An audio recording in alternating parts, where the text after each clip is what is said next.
this young lady out all the way from Rhode Island. Next week she'll be on the Paul Santos Show live down in Rhode Island. She's an up-and-coming star of the New England comedy scene. Let's hear for Leslie Winger.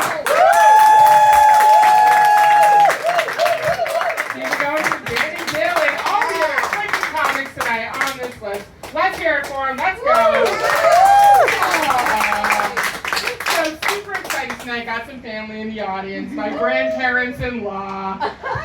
Now, we all know that New England love is extraordinarily aggressive.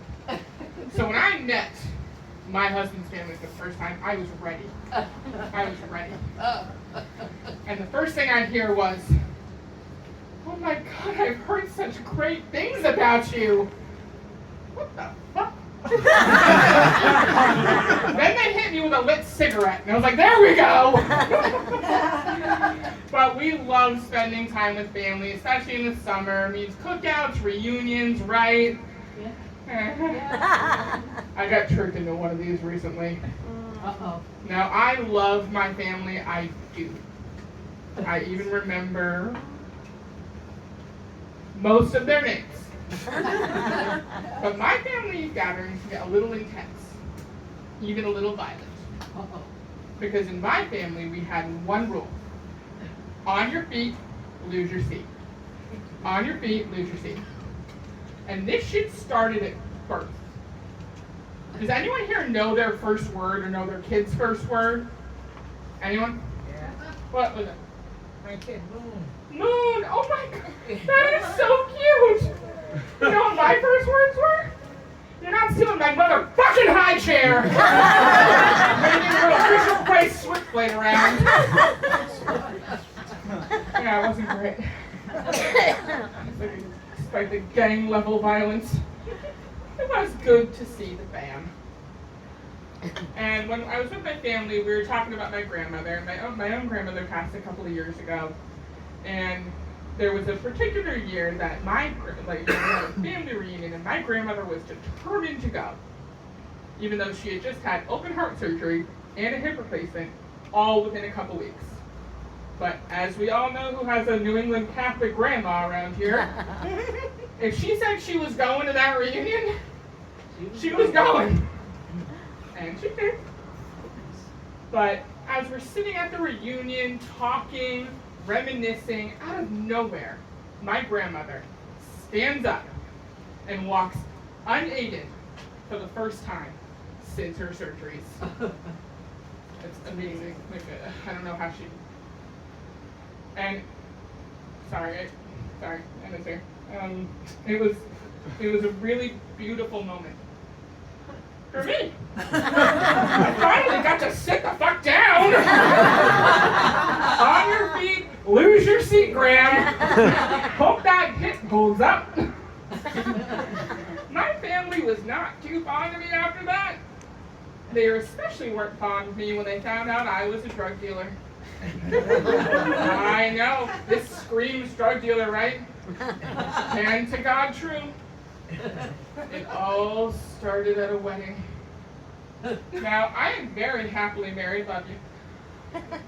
But we can all agree weddings kind of suck, right? Like, I was at a wedding, and 3/4 of the night through. And I just need a little something to help the night along, you know?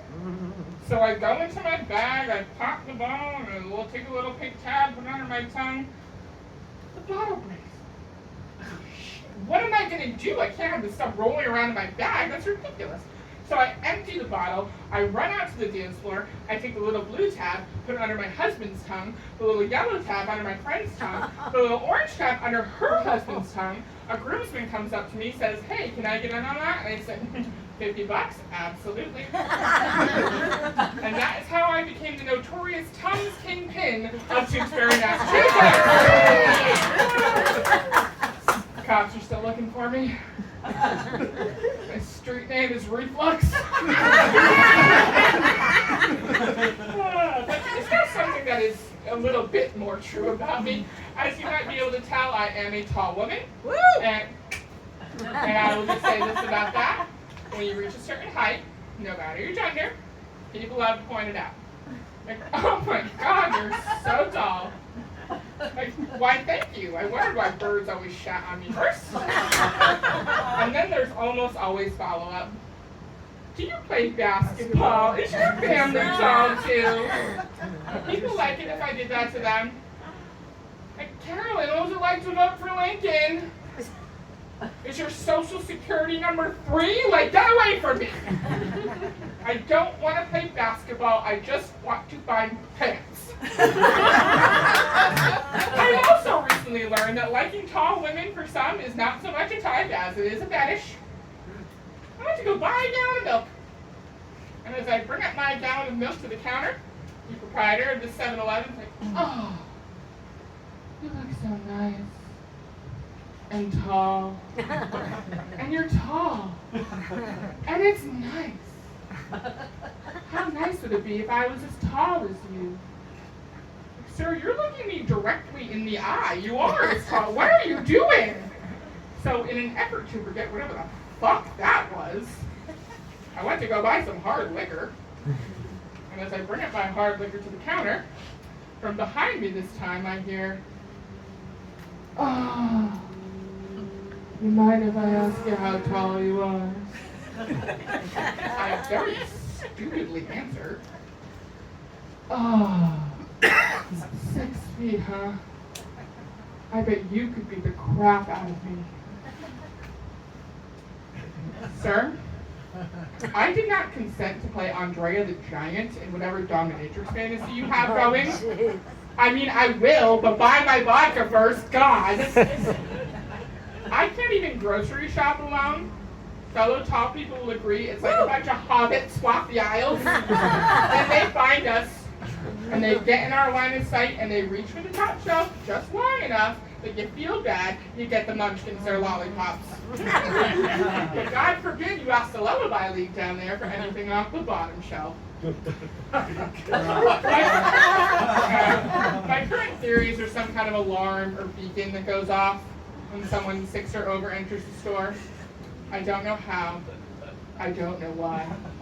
But that creepy fuck of a robot from Stop and Shop is behind it. I'm on to you, Marty, you googly-eyed fuck. You called me a hazard in the aisle, and that hurt my feelings. And with that, I'll be back to your host, Andy. You guys will get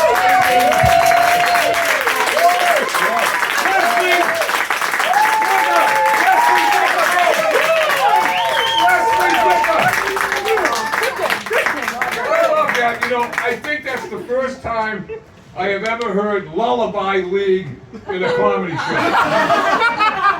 My favorite movie of all time is The Wizard of Oz. I fell asleep watching it last week, eating a meatball sub, and I had this strange dream where I'm going down the yellow brick road on this fucking meatball, and the witch comes out and goes, you want a bad witch or a good witch? I got my fucking sandwich.